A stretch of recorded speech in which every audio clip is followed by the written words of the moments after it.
Bonjour, je suis Bernard Lancelot, président de l'association Alpha, et je suis heureux de vous retrouver pour ce rendez-vous du mardi. Le thème d'aujourd'hui va être le sommeil et le rêve. L'homme passe en moyenne un tiers de son existence à dormir. Donc, le sommeil, c'est quelque chose qui nous concerne, puisque le tiers de notre vie est consacré à cette activité. Ça correspond à un état de repos qui est nécessaire pour recharger notre énergie et notre organisme et repartir ensuite de bon pied le lendemain. Alors en principe, un adulte dort 8 heures de sommeil chaque nuit. Alors bien sûr, ça c'est une moyenne, puisqu'il y a des variations individuelles, ça peut aller en fait entre 5 et 10 heures de sommeil. Mais ce qui compte vraiment, c'est pas tant la durée du sommeil, mais sa qualité. C'est-à-dire qu'un sommeil profond de quelques heures peut se réveiller en fait bien plus réparateur qu'une longue nuit agitée. Le manque de sommeil a des conséquences négatives chez l'individu. Cela provoque une diminution de sa volonté, une docilité plus grande. C'est pourquoi la police d'ailleurs prive les suspects de sommeil pour favoriser les aveux dits spontanés. Et même, à l'extrême, l'absence de sommeil pendant un temps prolongé aboutit à la mort, c'est-à-dire à l'empoisonnement du corps par l'accumulation de déchets résultant à la fois de l'activité cérébrale et de l'activité physique. Le sommeil est-il le propre de l'homme? Autrement dit, les animaux dorment-ils? Eh bien, on a pu démontrer que la plupart des vertébrés dorment. Alors bien sûr, pour d'autres animaux, c'est plus difficile parce qu'on ne peut pas brancher un électroencéphalogramme sur des poissons, mais néanmoins, on peut avoir des indices car à certains moments, les poissons flottent à la surface de l'eau ou semblent se reposer dans le creux des rochers. Donc on peut très bien imaginer que dans ces circonstances, ils sont en train de dormir. Et alors, allons plus loin, est-ce que les animaux rêvent? Eh bien, on a pu prouver, là encore, que les mammifères rêvent. Par exemple, cela a été démontré chez le chat. Vous savez, il y a un centre dans le cerveau qui bloque nos mouvements moteurs pendant le rêve. Ce centre, c'est les noyaux codés. Et c'est lui, par exemple, qui provoque, s'il y a des perturbations au niveau de ce centre, le somnambulisme. Or, on peut très bien, par certaines substances, désactiver ce centre, et à ce moment-là, pendant le rêve, eh bien, la personne va avoir une activité motrice. Et si par exemple, le chat rêve qu'il est en train de poursuivre une souris, eh bien, on va le voir en train de courir et de poursuivre une proie. Ce qui a été effectivement le cas. Donc, on peut conclure que les mammifères rêvent, tout comme l'être humain. Bien qu'il y ait des personnes qui prétendent ne jamais rêver, on a pu déterminer en réalité que tout le monde rêve. Simplement, les sujets qui pensent ne jamais rêver sont ceux qui ne s'en souviennent pas. Durant certaines phases du sommeil, le dormeur, on l'a constaté, présente des mouvements rapides des yeux et il y a également une excitation des organes génitaux avec une érection chez l'homme. Et en même temps, on observe sur l'électroencéphalogramme des ondes alpha, qui sont des ondes non pas caractéristiques du sommeil, mais de l'état intermédiaire entre veille et sommeil. Et pourtant, dans ces phases-là, le sujet est profondément endormi et extrêmement difficile à réveiller. D'où le nom pour cette phase du sommeil de sommeil paradoxal. Le paradoxe, c'est qu'il n'a pas un rythme correspondant au sommeil et pourtant, il est très difficile de le réveiller durant ces moments-là.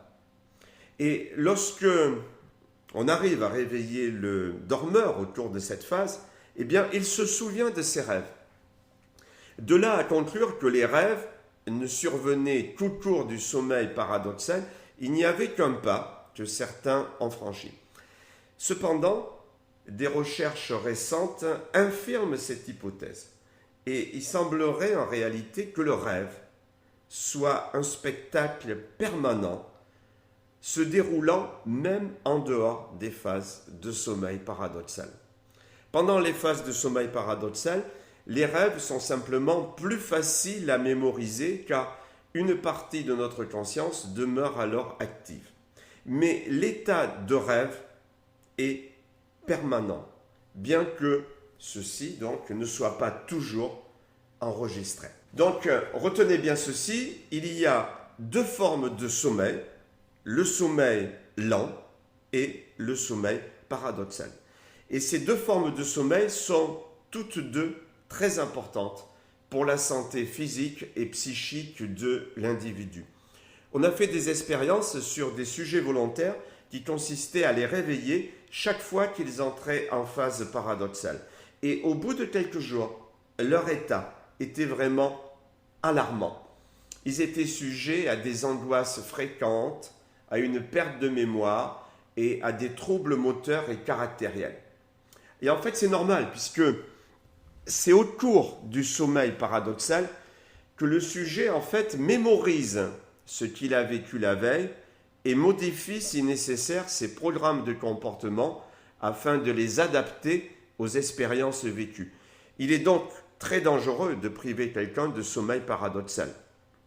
Et donc, en ce sens, les personnes souffrant d'insomnie et qui prennent des tranquillisants dorment d'un sommeil très profond qui ne laisse qu'une toute petite passe à la phase paradoxale. Et à la longue, un tel sommeil peut s'avérer dangereux pour leur équilibre nerveux. Maintenant, j'en viens à un point qui est très important, c'est la signification des rêves. Dès que le sommeil s'établit, la raison quitte les commandes de notre mental pour laisser le champ libre à notre imaginaire. Et même si durant le sommeil, la conscience est totalement ou partiellement inhibée, l'activité cérébrale, elle, je le répète, se poursuit. Mais ce n'est plus la raison, mais l'imagination et l'émotion qui gouvernent alors.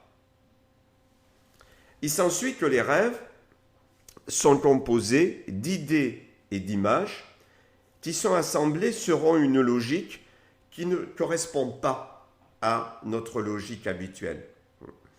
Cela ne signifie pas qu'il faille leur accorder aucune signification et les considérer comme des histoires complètement absurdes. Sachez-le, aucun rêve n'est absurde. L'architecte de nos rêves, c'est notre subconscient. Et au cours de ces histoires imaginaires qu'il élabore, le subconscient est guidé par l'émotion et par le désir. Le rêve va donc être une émanation du subconscient et son contenu nous renseigne sur les événements de notre vie intérieure. Freud disait que le rêve est l'expression d'un désir sexuel refoulé. Cette théorie pourtant ne semble pas confirmée par les observations actuelles. Si certains rêves peuvent parfois traduire, c'est vrai, la sexualité du dormeur, dire que tous les rêves ont une connotation sexuelle n'est pas vraiment objectif et relève de la caricature. En fait, il arrive qu'un rêve soit causé par des excitations sensorielles. Par exemple, il y a le tonnerre qui gronde et ça va s'intégrer dans notre rêve dans le cadre d'une bataille et ça va être ce bruit du tonnerre, le bruit de la bataille. Ou bien le rêve peut être parfois causé par une maladie. Par exemple, quelqu'un qui est asthmatique, il a du mal à respirer pendant son sommeil, eh bien, il va rêver que quelqu'un l'étrangle. Voilà pourquoi Freud disait que le rêve, c'est le gardien du sommeil. Le fait d'intégrer toutes ces sensations, eh bien, ça nous évite de nous réveiller. Alors, si vous avez réfléchi un jour sur le contenu de vos rêves, vous avez sûrement découvert qu'ils traduisaient tantôt vos désirs, tantôt vos craintes et vos peurs. En fait, c'est le subconscient qui structure les rêves. Et il est bien évident que lorsque le subconscient élabore les rêves, il est encore plongé dans ces préoccupations du moment qui vont pouvoir se lire dans les rêves. Et pendant le sommeil, en fait, l'esprit continue à chercher des solutions à ces problèmes. Et bien sûr, le rêve utilise souvent un langage qui est un langage symbolique. Et c'est ce langage symbolique qu'il va falloir décoder. Alors, le fait d'utiliser des symboles, c'est tout à fait normal. L'esprit humain a toujours besoin de symboles pour s'exprimer. On peut dire même que le langage parlé ou écrit est déjà une forme de symbolisme, puisque derrière ces sons ou ces dessins se trouvent des idées. Et l'activité psychique qui se manifeste au cours des rêves produit également des symboles. Et ces symboles objectivent certaines tendances du subconscient de l'homme et peuvent donc constituer un excellent moyen de connaissance de soi. Alors bien sûr, sachez-le, il n'y a pas de clé des songes. Il ne faut pas croire les dictionnaires des rêves, ça c'est du n'importe quoi. Seul le rêveur peut comprendre son rêve. Et en fait, le même symbole rêvé par deux personnes différentes peut avoir chaque fois un sens complètement différent. Donc la personne qui connaît mieux la signification de vos rêves, en fait, c'est vous. Un rêve pris isolément n'a pas grande signification. Ce qui est intéressant en revanche, c'est d'en prendre 50 ou 100 qui se suivent. Voilà pourquoi nous conseillons à nos membres de tenir un carnet de rêves et chaque nuit de noter sur ce carnet les rêves qu'ils ont faits. Là, c'est intéressant, car à ce moment-là, il y a certains traits dominants, certaines lignes directrices qui vont faire leur apparition. Et alors, il y a toujours deux niveaux d'interprétation qu'on peut faire du rêve, le littéral ou le symbolique. Alors, voici une règle très importante que je vous enseigne. Il faut ne passer à l'interprétation symbolique que lorsque l'interprétation littérale a échoué. Prenons un exemple et vous allez comprendre. Je rêve que je chute dans un escalier à la dernière marche. Donc, l'interprétation littérale, c'est que peut-être cette marche est cassée. Et si je vais vérifier au niveau de l'escalier et si j'examine cette marche ensuite, eh bien peut-être je vais voir qu'elle est cassée. Et j'ai été prévenu de ce danger pendant mon rêve. Si en revanche l'escalier est en parfait état, eh bien à ce moment-là, je vais pouvoir glisser vers l'approche symbolique. Et je vais me poser la question, que signifie symboliquement pour moi cette chute? Autre exemple, je rêve que j'ai un accident de voiture. D'abord, interprétation littérale. Je vais vérifier si ma voiture est en bon état ou si je n'ai pas un pneu, par exemple, qui est dégonflé.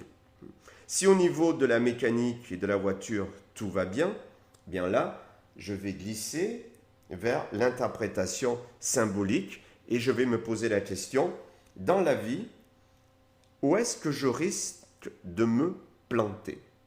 Et si je médite là-dessus, je peux parfois déboucher sur une prise de conscience intéressante. Dans les cours de l'association Alpha, au niveau 2, on apprend à nos membres à effectuer une lecture personnelle des rêves. La technique consiste à se mettre en état alpha, à descendre à l'intérieur de notre subconscient jusqu'à l'endroit justement qui a généré les symboles des rêves.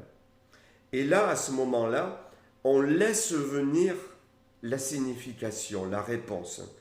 Et parfois, lorsqu'on fait cet exercice, il arrive un stade où on se dit dans notre tête « Ah oui, c'est ça, Eureka, j'ai trouvé ». Et cette signification va nous éclairer sur notre vie intérieure profonde. Toujours au niveau 2 de l'association Alpha, nous apprenons à réaliser une thérapie par les rêves. Alors voilà en quoi ça consiste. Il s'agit de prendre conscience qu'on rêve sans pour autant se réveiller et d'en prendre le contrôle et de modifier le déroulement de ce rêve. Si par exemple vous rêvez qu'il y a un monstre furieux qui vous poursuit et qui veut vous dévorer, eh bien vous allez prendre le contrôle du rêve et vous allez vous voir en train de vous retourner, de prendre une épée, de planter cette épée en plein cœur du monstre et de le terrasser. Et ça, c'est une des thérapies les plus puissantes qu'on connaît à ce jour, car en surmontant les difficultés que l'on rencontre au cours des rêves, eh bien, on va plus facilement surmonter les difficultés que l'on rencontre dans la vie de tous les jours. Nous apprenons également à nos membres à tenir compte des rêves prémonitoires. Alors, il faut admettre qu'au cours du rêve, eh bien, une certaine connaissance supranormale peut se manifester. Et alors, en pratique, deux cas peuvent se présenter. Tout d'abord, premier cas, le rêve relate un événement qui se produit au même moment. Là, dans pareil cas, en fait, il s'agit d'un cas de communication télépathique. Et deuxième cas, le rêve a trait à un événement devant se produire dans le futur.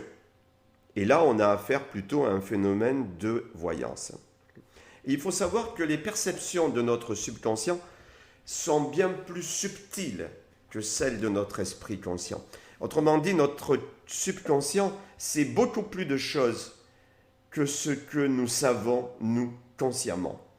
Et cette connaissance peut se manifester dans certaines conditions, comme par exemple à l'état de rêve. Je vais donc vous apprendre maintenant à vous rappeler de vos rêves. Alors là, c'est très simple, c'est une recette. C'est même pas une technique. Vous allez peut-être trouver ça simpliste, mais en tout cas, je vous garantis que ça marche. Le soir, avant de vous endormir, vous allez placer au niveau de votre table de nuit un carnet et un stylo, destiné le lendemain matin, en fait, à noter vos rêves. Et lorsque vous commencez à rentrer dans l'état intermédiaire, vous sentez que vous allez bientôt vous endormir, vous allez donner l'ordre à votre subconscient de se souvenir le lendemain matin de vos rêves. Et c'est tout. Et puis, vous vous endormez. Et le lendemain matin, vous allez voir que votre rêve, ou vos rêves, seront présents dans votre esprit. Et à ce moment-là, il va s'agir de les noter tout de suite. Pas vous dire, je les noterai plus tard, non, parce que c'est tellement fugitif qu'ensuite, si vous mettez un pied à terre, si vous vous rendez à la salle de bain pour faire votre toilette, ensuite, vous aurez complètement oublié votre rêve. Donc, vous le notez de suite et vous le datez. C'est très important de dater ça dans votre carnet de rêve. En conclusion, je dirais qu'il est très important de comprendre le sens de ces rêves, car cela va vous permettre de diriger plus facilement votre vie en étant en accord avec vos mobiles subconscients. Dans notre prochaine rencontre, nous examinerons un sujet complètement différent. Il s'agit des pièges de l'occultisme. Donc, je vous dis à mardi prochain pour la suite.